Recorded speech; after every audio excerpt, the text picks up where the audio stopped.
There's not going to be, some, incredible power invested in this organization that they can, put anything they want in Norwalk. They can't do anything that, this council or a future council would otherwise not allow them to do.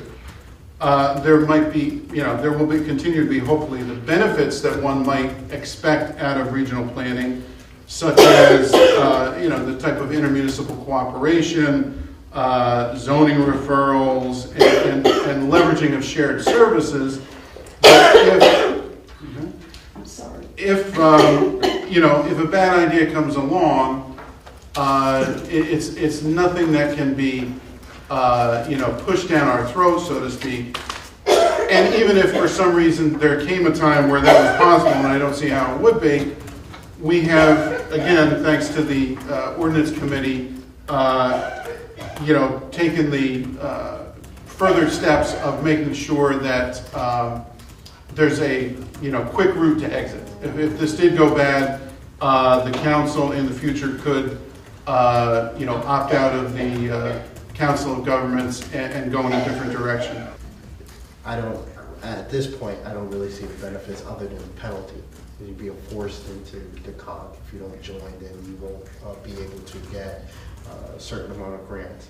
And I think that that's a bad way to build partnerships, by forcing individuals. It's the same type of thing that people do in more. Well, I'm not going to say that, but forcing people to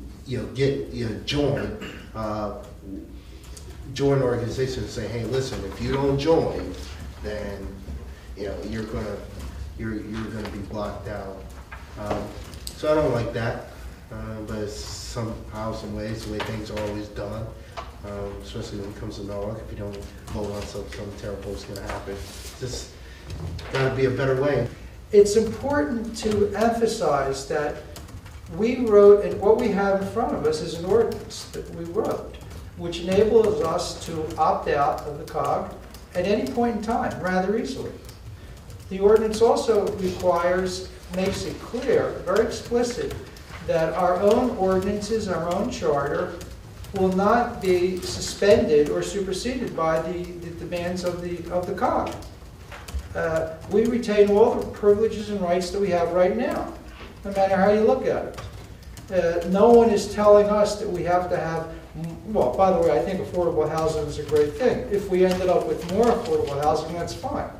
However, nobody's going to order us to do this or that, whether it has to do with a regional fire department or whatever. As Mr. McCarthy said, we'll see what we can do together in the COG, the different municipalities, to figure out ways that are advantageous to everybody.